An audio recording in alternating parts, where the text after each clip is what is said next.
Welcome back, guys. It's craziness of the internet here, and we are back today again with another factional warfare video in EVE Online. Today in Factional Warfare we'll be discussing the Caldari state, their close range application brawlers, and their long range kiters. Now the Caldari state is a unique faction in itself, as it's one of the main factions that focuses heavily on shield and application. Its E-war factors are things like jams so that you can break the enemy locks. It's understanding that the Caldari state is a king of application towards damage. You can then note to yourself that the Caldari becomes one of the best factions for controlling damage on the battlefield, as they can specifically choose what damage type to apply.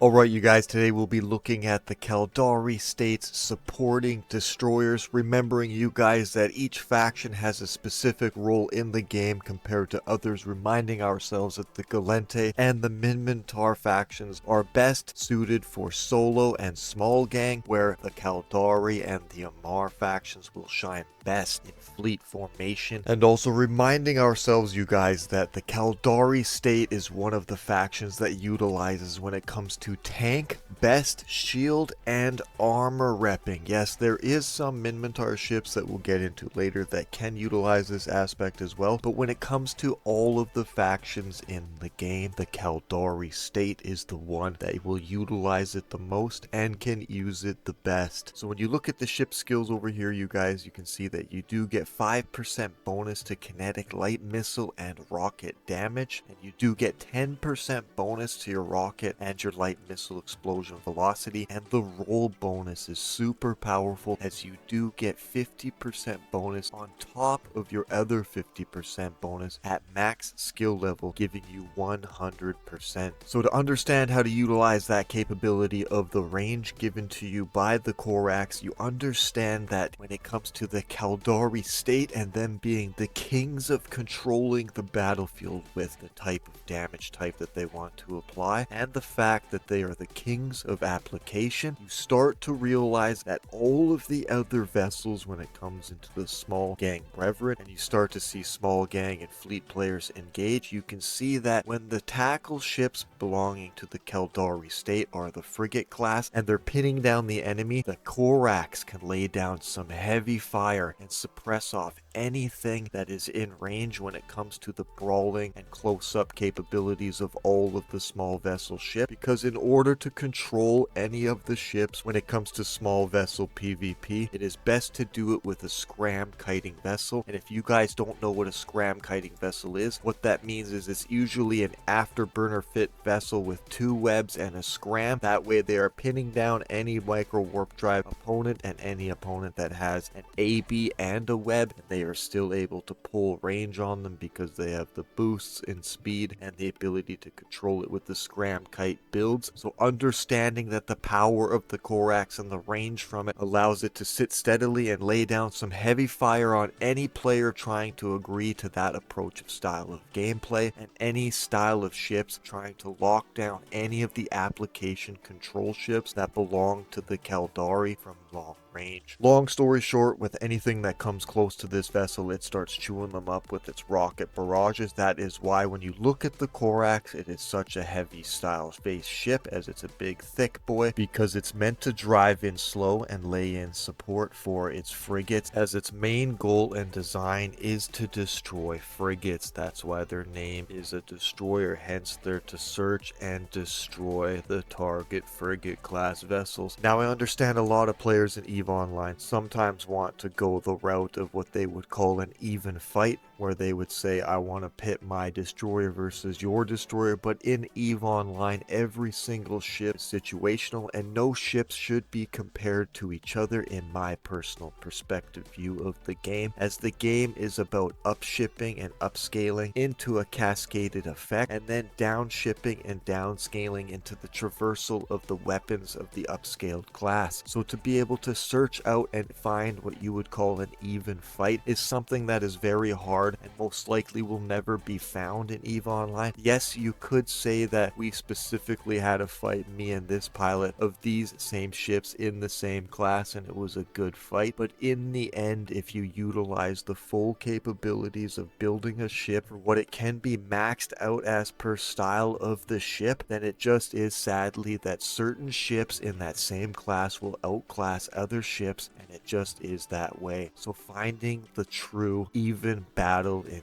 EVE Online is just something that isn't really plausible. So you have to understand that certain ships are not weak, they just support their allies and players in a better supportive playing field, and understanding that this style of ship right here is meant to just lay down heavy damage like most destroyers, and that your frigates should already have them targeted or locked down, or this thing should be supporting a cruiser by chasing off the smaller things that are beside it with its range, hence why you can reach out with just minimum javelin rockets out to around 17 kilometers and things like that. So once you take all of that into account and realize that the Korax and many destroyers can be weak on their own versus other destroyers, but once you utilize them properly in the play of fleet and small gang, then you can see their utility based role. So with that, you can see that in this build, this is the Brawler rocket support build, meaning that it has a scram to help lock down anything else, but when it comes to the Caldari state, they are the kings of application, meaning that you want to have webs all over the battlefield to lock down or target painters if you're using long range missiles to increase the signature radius of your opponents. If you don't have the ability to have closer range targets that are locking them down with the webs so that you can get mass application applied, then you would need to use the armor style Corax,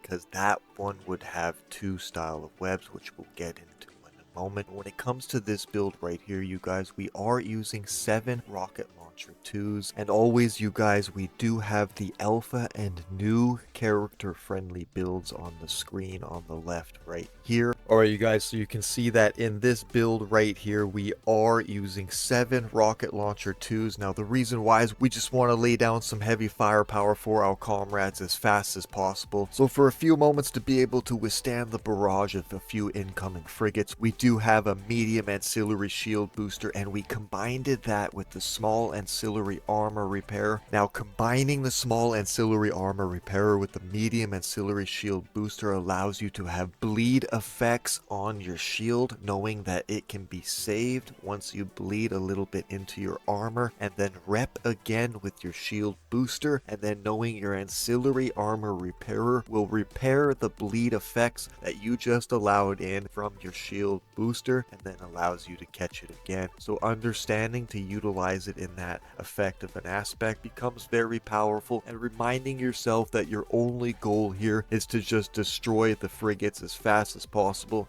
or lay as much firepower down that is needed on any FC that is calling out your target, or your small gangs that are focusing fire. Now because this is just the basic shield support destroyer for any small gang and fleet using Caldari based ships, or just any small little group in general, we do have the multi-spectrum shield hardener 2 on here, and in our rig slots we do have 2 small EM shield reinforcers and 1 small thermal shield reinforcer. Now you guys, when we simulate this build, when it comes to any of the damage types of the rockets, when you take any of the javelin ones and load them into your rockets, you can see that it does, using the skills of the destroyer, give it 17 kilometer range. That allows you to push off any scram kiter or any mid to long range brawler that is trying to utilize their control of the battlefield, also allowing all of the other smaller vessels of the Caldari state to remain king of application on the field as they chase off the rest of the enemy vessels that are applying their versions of application. Now remember, when you are loading your medium ancillary shield booster, you guys, that you do use the Navy Cap 50s. It takes 9 of them, and then you can see that you get 9 charges, so make sure that you do use those because they do weigh less in your cargo hold, so that you can carry more. And don't forget your nanite paste, you guys. It's needed for your ancillary armor repairer and for any heat damage that is applied to your modules when you're overheating.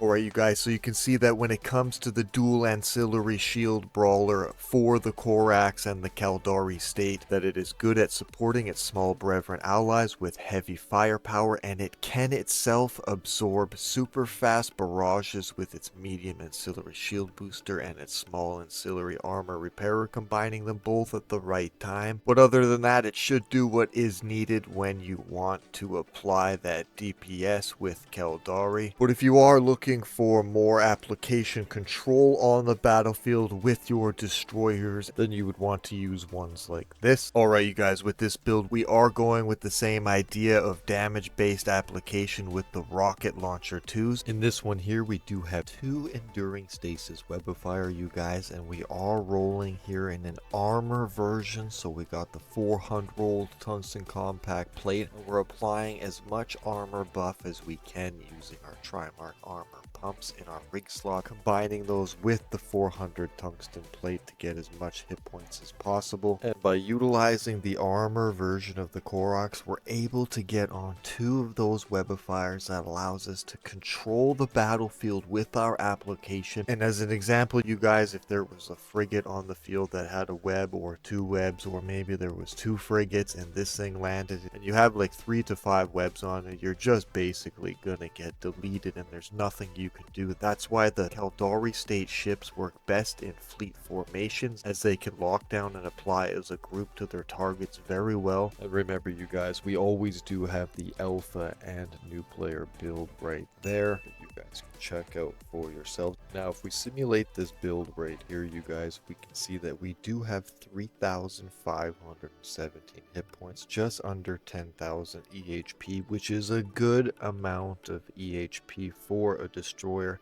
as 10,000 and above is what you're going for. So being able to have the dual web application and control of the battlefield combined with the minimum amount of EHP that one would need with your allies on your shoulders will allow for you to be able to stay on the battlefield as long as you're needed. But remember, because you are an armor based ship and we are focusing mainly on just buffing the hit points in this build, that you do have a weaker sustainability to explosive damage. But you could, if you wanted to, change any of these Trimark armor pump rigs into an explosive resistance damage rig, so that you have a basic resistances across the board, because you will take heavy firepower when it comes to anything bombarding you with explosive damage in this build. So because of that aspect, having the ability to control your enemy with the full application of the dual webs will allow you to get the range that is needed, and for your little smaller frigate friends to get on that target and allow you to pull away to safety.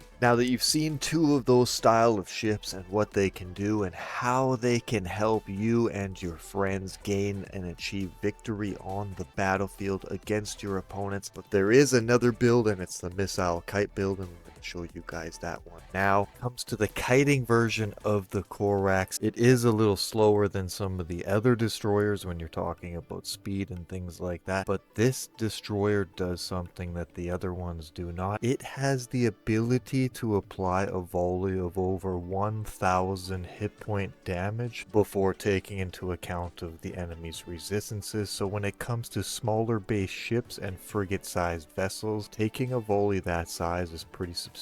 and you would not want to have to eat a chunk of damage that high. And even if you were a powerful repping vehicle or something with high HP, it would only take a few volleys before it starts to whittle you down. And remember, you guys, that this style of a ship should never really be flown solo. Yes, you could fly it solo, but this thing will shine with others. So if you have a friend that has it pinned down up close and then you have the range, you're just gonna delete it. And especially if there's 2 of you using these exact same builds, a volley of over 1,000 times 2 is incredibly powerful, and I would not want to be on the receiving end of that. Now remember, you guys, we do get the 5% bonus to the kinetic light missile and rocket damage. That allows us to exceed even higher than the base volley that we can get from from the ship and using the range of the missile. And on top of that, because the Korax has such a good ability to increase the range of its missile and its rockets on its targets, you have something that most missile ships can't accomplish, is you get to use your Fury ammunition at long range. So because we can use our Fury ammunition super far, we added on top of that a target painter. Now don't forget, as a pilot, as you increase your skills, to change these things and increase them to better and better things as you go along, like the IFFA, make that a Tech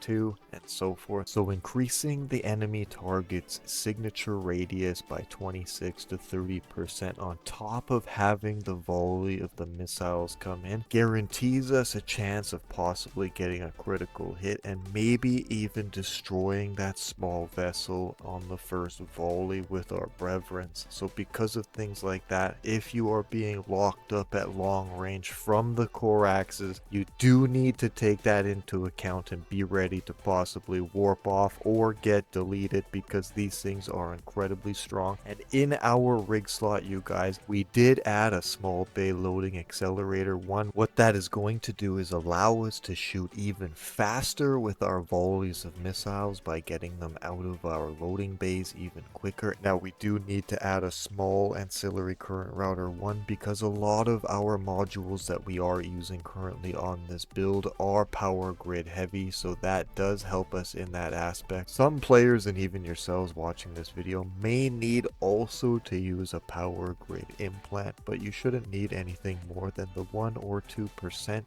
those are pretty cheap. And then always, you guys, in the builds that I like to show you guys and use, especially when it comes to kiting, I always like to have some way to repair my ship, whether it's a shield repair module or an armor repair module. So on this ship right here, we have the small ancillary armor repairer, and to make sure we are able to utilize our micro warp drive engine with our small ancillary armor repairer and make sure that we do not run out of power, I always usually have a capacitor booster on my kiting ship. That way I can continuously run my engine without fear of running out of cap. But also, one of the benefits with missile based ships and Caldari and Minmatar style vessels is you do not need capacitor for your weapon systems, so that is a heavy plus for your ships, and remembering that in your ship designs when using those factions. But when we simulate this ship right here, you guys, and we use the bonus of the ship's Scourge, which is kinetic missiles, and you can see that when we put it in here, we get a volley of 1,237 hit points, which is extremely strong on any small ship, like super powerful. So if you are a small style vessel and you do get locked up by one of these ships, immediately prepare to warp away if you can, or start activating your reppers ahead of time and prepare for the incoming volleys. Also remembering, you guys, as a kiting ship, when it comes to any ship, whether it's a frigate, a destroyer, a cruiser, and so on, you do always want to have heavy capacity management so that you do not stall out and that the enemy interceptors or tacklers can get upon you. So because of that aspect, we always try to maintain a stable build when we can. So if you don't need to use your armor repper or keep the point and you aren't using the signature increase radius, you can see that by running your engine just solo by itself, you are stable, and we did boost it with a small auxiliary thruster. Now remember, you guys, if you wanted to, you can change the builds as you go along, and I do encourage that, to change any of these builds that you see and manipulate them into your playstyle for EVE Online, because remember, you guys, EVE Online is a very situational game. But other than that, when it comes to the kiting Korax, two of these together, you guys, remember, when you're using two of them with each other, they are extremely strong. Or if you have a closer style tackled friend that can pin your targets down for you, and then you can light them up with a signature radius, allowing your brawling friend to get some critical hits or some smashing hits, and then knowing that your volley of 1,000 hit points is on its way. So making sure, you guys, to utilize the Korax in many different aspects so that that you can get the full utility of the destroyer and its base weapon systems applied to your small groups and your small fleets. Alright you guys, we do have to split this into a two-part series because there is a lot of information that needs to be put out there when it comes to the Caldari destroyers and any destroyer in general. I hope that you guys do find this video informational. Please do like and subscribe, and I'll see you guys in the next one.